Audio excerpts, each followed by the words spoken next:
for Boys and Girls Clubcast. I'm Marissa Gleockler, and here today I'm really excited to talk to Dr. Gabby Barbarite from Florida Atlantic University's Harbor Branch Marine Oceanographic Institute. Did I get that right? You did. Thank you so much. Yes, that's a tongue twister. It is. And we're excited to talk about all the exciting things that they have going on, projects that they're working on. They've worked with Boys and Girls Clubs in the past, and we have some exciting things coming up in the future. So I'm really excited for you to be here. And I know we're loving the program that we had running last summer. We're still living on a high of all that success. So to kind of give some general information about what you do, what Harbor Branch works on, give some general information about you. Sure. Okay. Well, thank you so much for having me. So as many of you that might be familiar with our area know, Harbor Branch Oceanographic Institute has been here since 1971. We just recently celebrated our 50-year anniversary.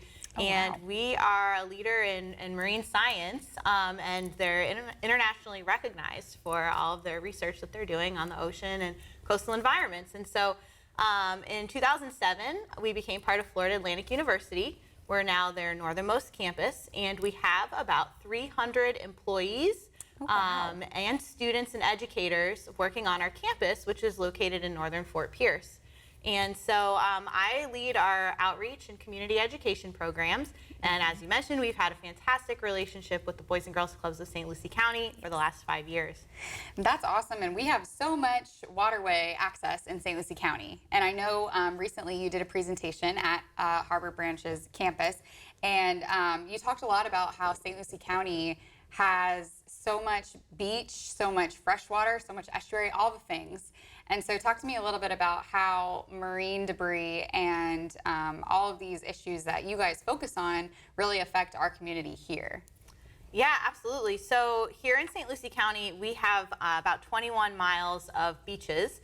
So we're right up against the Atlantic Ocean. Such a beautiful area to live. Yes. And also the Indian River Lagoon, which is one of the largest estuaries in North America, is right along our coast. And it's a very important waterway. It's an estuary of national significance because it is so biologically diverse. So it's a national treasure that we have right here in our backyard.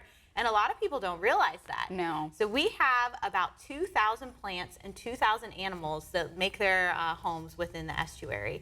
Wow. However, we also have a lot of people that live along the lagoon, and the more people sort of start to impact an area, we like to change the water flow, the land use, the vegetation, and then of course, like you just said, we add things like marine debris or trash that get into the waterways, and they can cause a lot of issues for local wildlife. And so researchers at Harbor Branch have been studying marine debris for decades. For example, our marine mammal rescue team has responded to dolphins who have been entangled in things like fishing line and rope, sea turtles who have swallowed plastic, and even these tiny little pieces of plastic that are floating around in the water and getting taken up by oysters and fish that might eat them. So we've known that there have been these issues for years, and 2 years ago we started an educational program to teach our community about marine debris and how they can be ambassadors for a healthy environment, and that's where the Boys and Girls Clubs came in. Yes. So before we talk about Boys and Girls Clubs specifically, I know that there are other ways that, and I'm kind of jumping around here, but there's other ways that people can get involved through a lot of your educational resources that you provide, or I know you have trackers and all kinds of cool things. So talk to me a little bit about that. Well, we have a lot of ways that the community can get involved in our science. We have a couple of citizen science programs going on.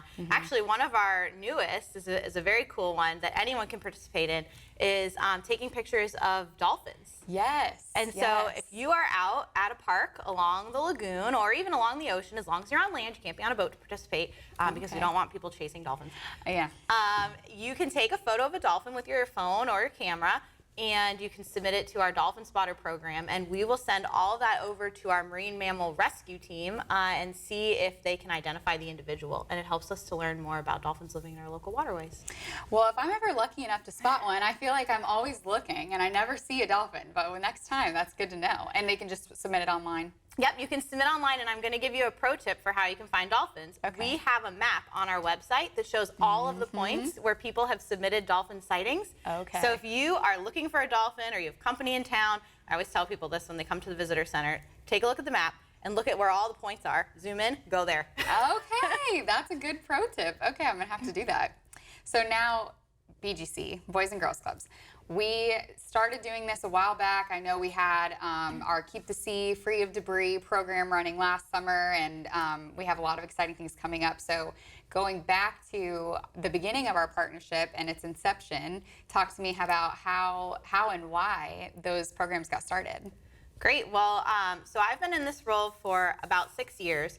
And one of my main ideas was to partner with a group like the Boys and Girls Clubs to make sure that science reaches everyone in our community. And I think that that is so important, that we're inspiring the next generation of scientists, of environmental stewards, and showing people that even if they don't want to go into marine science, it touches their lives in every way. Whether you love dolphins or you take medicine or you eat seafood, like the ocean is connected to all of it. And so we started a program called the Ocean Discovery Experience about 5 years ago. And that is a program where we bring educational lessons directly to the clubs. And we cover a different marine science topic every week. And then at the end of the program, there are 2 field trips where the students get to go out on the water and visit Harbor Branch Oceanographic Institute. So that program has engaged over 450 Boys and Girls Club members over the last 5 years. And it's because of that program that our partnership really grew and expanded. And when we decided that we wanted to start looking at summer programming, we came up with the idea to do our Keep the Sea Free of Debris program. And I love this program because it kind of serves a dual purpose in that it obviously contributes to the research that you guys are doing and the outreach programs that you guys are running. And it also helps us fulfill a workforce readiness need and a career exploration need, because a lot of, like you said, a lot of people don't realize that these waterways even exist here in our county. And educating our older club members and our teens about the opportunities right here in their home is really important to us, and that's one of our pillars is workforce readiness. So I love how seamlessly this program fits in with Boys and Girls Clubs, and I got to experience a little bit of the Keep the Sea Free of Debris program last summer. And I know that they got to work on some pretty cool lessons. And I know that the program is sort of broken up into, you have your lessons, you have your cleanups, and then you have your art projects. And so talk to me about what those lessons focus on. What do you guys talk about? What kind of topics do you cover? Sure. So the Keep the Sea Free of Debris program was basically intended to educate teens about marine debris, so trash that makes it into our waterways, and the effect that it has long term, because a lot of the trash in the environment, it never actually goes away. It just breaks down into smaller and smaller pieces, and so there's a lot of it out there, especially here locally. And so we hosted week-long summer camps for teens, and the first day was a series of lessons where we really educated them about marine debris, what different types of marine debris are out there. So, of course, plastics are the most common, about 80% of all the marine debris. However, other things like wood and lumber, cloth, rubber, aluminum, fishing gear, even abandoned vessels. We found a couple of boats washed up on the beach during our program. So we educated the teens about the types of marine debris, how did it get there, and then most importantly, how could it have been prevented, right? And so are there actions that someone could have taken to make sure that their Doritos wrapper bag didn't get into the environment, or their boat? And fishing gear, it's very easy to dispose of these things. And so we talked a lot about that. And then from there, we took the teens out to do cleanups. And a really important theme of the program was to show the participants how trash can travel. And so many of these teens haven't really visited their local beaches or watersheds, or were familiar with the ecology of these systems. And so we started in these neighborhood areas next to freshwater rivers and conducted cleanups. And those sites tended to be a little bit more full of trash that came directly from the neighborhoods, full intact trash, like a rug that might have washed. The kids found an entire rug that someone just threw into the water. So bad. Yes. And from there, then we took them to a site along the estuary. So we're moving a little bit closer to the ocean each time. This site tended to have a lot of recreational materials. So like they found a grill Oh my a gosh. chair. Oh my. So showing that people are, going and recreating in these areas and then just leaving things behind, a flip-flop, a mask, toys. And then lastly, we would take them to a site on the beach right along the ocean. And there they tended to find very small pieces of trash that had been out in the environment for a really long time. They've broken down. A lot of times they came from inshore and slowly made their way offshore. But then, of course, we also found a lot of the same things like bottles, shoes, flip-flops. The kids are always so surprised to find one flip-flop. Yes. Where did the other one go? Yes. Yeah, someone left the beach just lopsided one day, and that's so funny. Yeah. And another thing I loved about this program too is that there was such a strong focus on advocacy and the ambassadorship sort of teaching the teens. And I remember one of the clubs that you guys were at that I got to participate in, they didn't even really know what the word advocate meant. And that was a really cool moment of sort of, it kind of comes full circle, it's about so much more than just trash or just our oceans or whatever component interests them. It's about so much more than that. And I think that's a really cool segue. Like that's a really cool target that you guys are focusing on because you can do that in all things. So it's something they can take with them the rest of their life. Exactly, and it's such an important lesson. And I say that all the time, with marine science topics, and people say, well, what can we do? The best thing that you can do is to educate yourself and then share that with someone else. And it sounds like such a small thing, but it has a big effect. And with these teens, teaching them about marine debris, a topic that they are probably totally unfamiliar with, but then they can go on and they can tell their parents, they can tell their friends, and sometimes communicating with your peers is the hardest thing to do. And so we did a variety of activities where we had them work together and communicate to one another, and we started with something easy like, what is your favorite type of ice cream? And, how to craft a compelling argument, and then work your way up to why do you think you should reduce, single-use items in your life, or how can you, do a better job of keeping the environment, healthy. And from there, then we encourage them to, share that with other people in their lives. And it's amazing because it is a lot of information, to take in at once, and there's so many different things to know about. Even if you just take away one little thing from it, I know I took away the little microbeads and hand sanitizers. Like, that stuck with me, and now every time I see a hand sanitizer with microbeads in it, I'm like, plastic. So it's everywhere. If you can just take one thing away, which they definitely did. So I think it's really inspiring to watch them go through this and learn so much and soak it all in. And I know that we have more coming up this summer. But I also know last summer when they were collecting all this data and when they were out on the waterways and all these things, they did something with this research, right? This contributed to a bigger project. Yeah, so all of the trash that they collected, so at every single site, they would collect all of the trash. We typically were out doing a beach cleanup for about an hour, and we gave each set of teens a bucket that they would fill up, and they would come and they would check in. And then as their bucket was full, they would sort it into bins based on the type of debris that was in the bucket.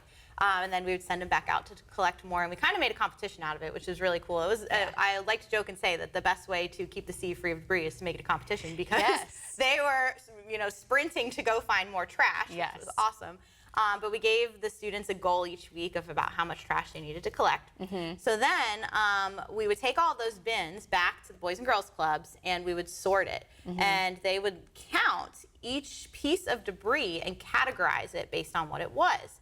We took all that data and we submitted it to NOAA's Marine Debris Tracker app, which is an open access app and website that anyone can use. So if you want to go out and conduct a beach cleanup, you can type in how many plastic bottles and cans and pieces of fishing line you collected, and a point will populate right on the map.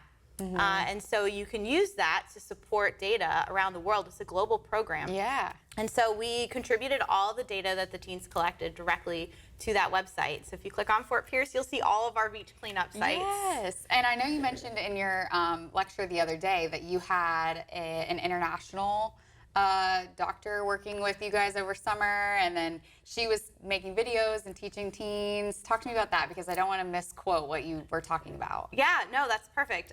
So we had a very, very lucky situation. So we had written this grant, we had planned this program, and we had all of our ideas to focus on macro or large debris.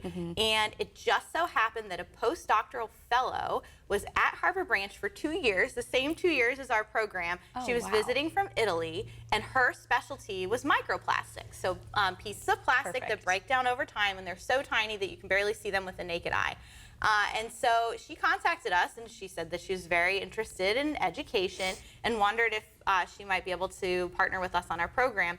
So every week after the teens sorted all of the big pieces of plastic, we would go through and we would pull out little tiny fibers. Sometimes they were mixed in with grains of sand. Sometimes they were in the water. Sometimes they were, just a piece that you could barely see. And we would put them into a vial, and we would send them to her. And every week she would analyze our findings, and she would basically create a video of herself telling the kids what they found. So they got to hear directly from a scientist and support her research. And she was looking at the colors of these plastics, which can give us an idea of what they were when they were, in their full form, and some random things like airplane parts, vehicle parts, a lot of food containers.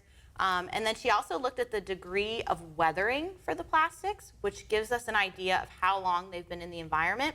And over 60% of them had been in the environment so long, it was difficult to tell what they were. And how long do plastics take to get out of the environment? In many cases, it's an indefinite amount of time. They break down smaller and smaller and smaller, but they never truly go away. And now she went back to Italy. And so is she, I know you mentioned that she's still using some of her research from here in Italy. She is. So she took all the data that we provided her, and she's working on analyzing it and hopefully publishing it. So these teens directly contributed to an international research project on plastics. How cool is that? That's pretty awesome, and those are the types of things that we love to hear, because we do have such a strong focus on St. Lucie County, of course, and we want to make sure that our youth and our teens are giving back to our community here. But it's so cool to, kind of think that in some way, Boys and Girls Clubs is affecting Italy, that's crazy. But I know that towards the end of the program, or maybe it was throughout the program, they took all this debris and they did something really cool with it. And they created these art sculptures that now are all over the county. So talk to me about that. Yeah, so we partnered with St. Lucie County's Environmental Resources Division and Oxbow Eco Center, and they have been making incredible sculptures and statues out of recycled materials and debris. And so they basically went dumpster diving, and they found these materials that could be used as a frame, and they shaped them into a variety of sea creatures. So we have an octopus, a sailfish, a turtle, a seahorse, a shark, and I'm missing one more. Ooh. What's the last? I'll think of it. Yeah. There's 6. Yes, right. there are okay. 6. Okay. So they created these statue scaffolds for us, and then we brought them to the clubs, and after the teens sorted all of the trash, they would clean it off, and then they would attach it to these scaffolds and basically create these really cool marine debris sculptures. And so we have 6 of them, and after they finish the program, we have them on display all throughout the county. And so they're there for anyone to see, and they're at a variety of locations, like local library branches, a Boys and Girls Club. Oh, a jellyfish. Yes, the jellyfish is at the West Squishy. He's at the West Side Club. Yes, if you want to see Squishy the jellyfish, he's at our West Side Club. He's beautiful right there in the front. And they got so creative with how they used the CDs to make scales and just so many different, creativity outlets, I guess. That's just another component, a part of this program that just adds in another feature. And they made smaller ones too, didn't they? Or was that a separate project? They made these large ones, but also there were opportunities to create smaller ones out of recycled cardboard and glue some trash to that, which we're also looking at a way to display and make a cool exhibit out of. Yes, I think that's a really cool component. And how did art come into it? Was it just because of the partnership, it just kind of grew? Well, marine debris art is actually pretty popular, and there are a lot of aquariums and museums that have exhibits on it. And so I had seen one years ago when we were writing the grant, thought, well, let's do that. Of course, I had no idea that it would turn into these amazing, sculptures, and that was largely due to our partnership with Oxbow Eco Center. But art is such a great form of communication. And I think that for someone who might not be aware of marine debris or the issue, you know, to see a sculpture like that out, you know, when they're at the tax collector's office and they're waiting and they see this giant shark with, you know, glistening scales, and they walk up to it and realize that they're, you know, cans and a pop tops from aluminum cans, and then read about it and say, this was trash found from local beaches. You know, what a cool way to educate people and see just how much trash was collected. And, you know, we have a video next to each one talking about all the great work that our junior ambassadors did and bringing awareness to the program. And so it's a really great form of advocacy and communication and education. And they were very strategically placed with the sailfish at Sailfish and, you know, the shark at the tax collectors. I don't know why, but I feel like that fits pretty good. So I think that's a really cool component and adds an extra element. You know, if a teen isn't interested in beaches, or if a teen's not interested in marine debris, you know, there's art.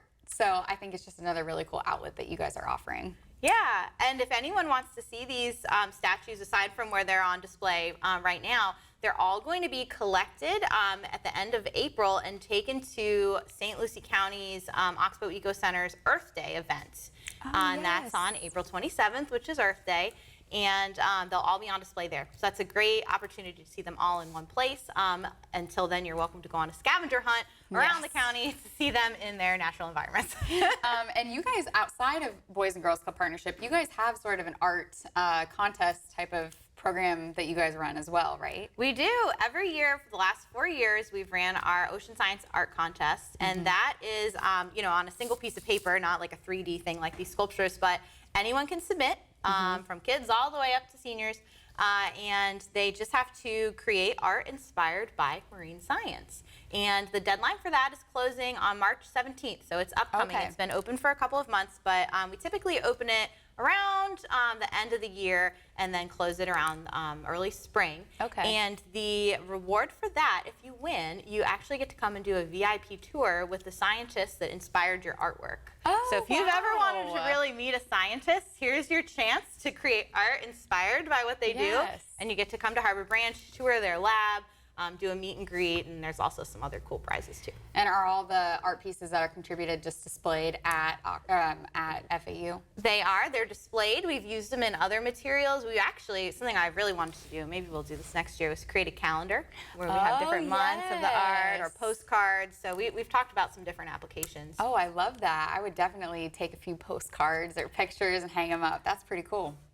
And so you guys just got some really exciting news about the future of these programs, and I know that there are some exciting things coming up this summer, specifically with Boys and Girls Clubs, also just in general, so I don't want to say too much to give it away, so why don't you tell me about that?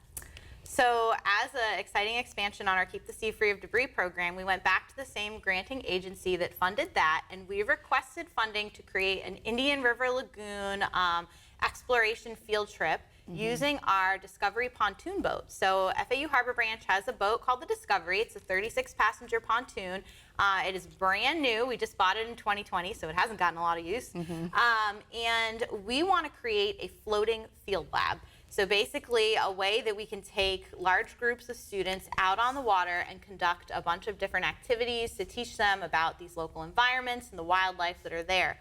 And so we were just awarded a grant from the US EPA for $400,000 to create these floating field lab programs. And there's going to be a focus on educating teens, so middle and high school students from disadvantaged communities, and also trying to encourage demographics that are underrepresented in the sciences to pursue either a career in marine science or just to be environmental stewards. And so our goal over the next 3 years is to offer 125 of these field trips, engaging over 3,000 students. Wow.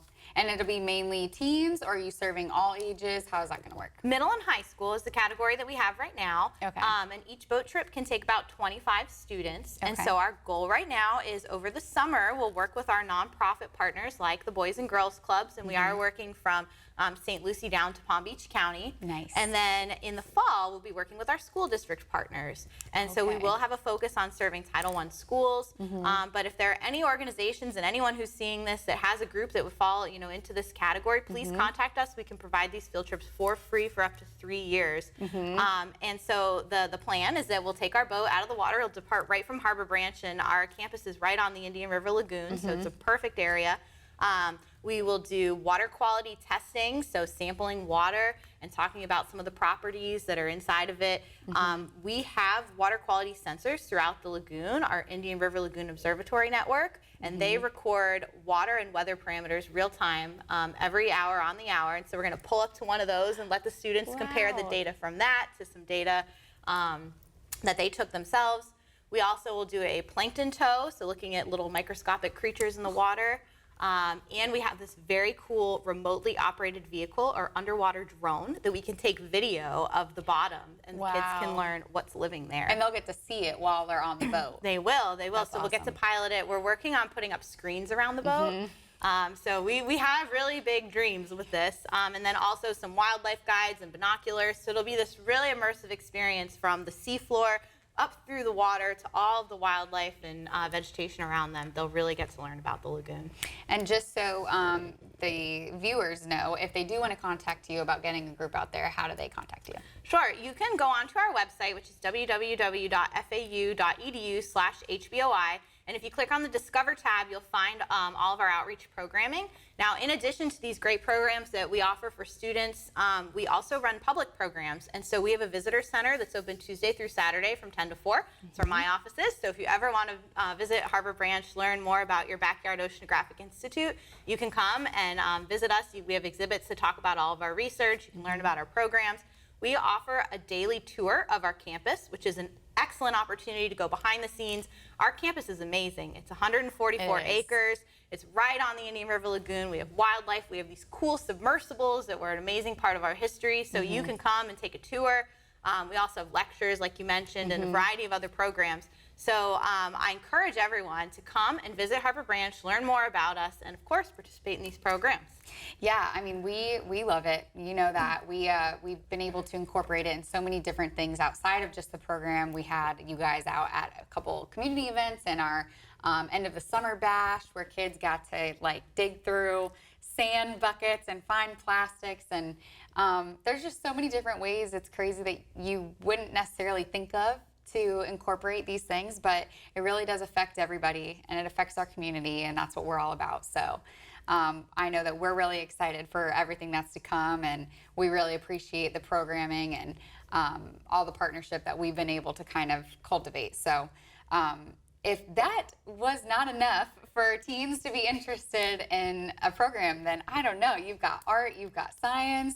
I think you've covered like all the big subjects. So we do have, that said, with our upcoming programming and the boat trips and all these exciting things, that'll be part of our summer programming. So we do have our summer Boys and Girls Clubs summer campathon coming up. I think we start around mid-May, early June, and we are putting our registration up on our website shortly. So if you are interested in registering your child or want more information, please head to our website, www.bgcofslc.org.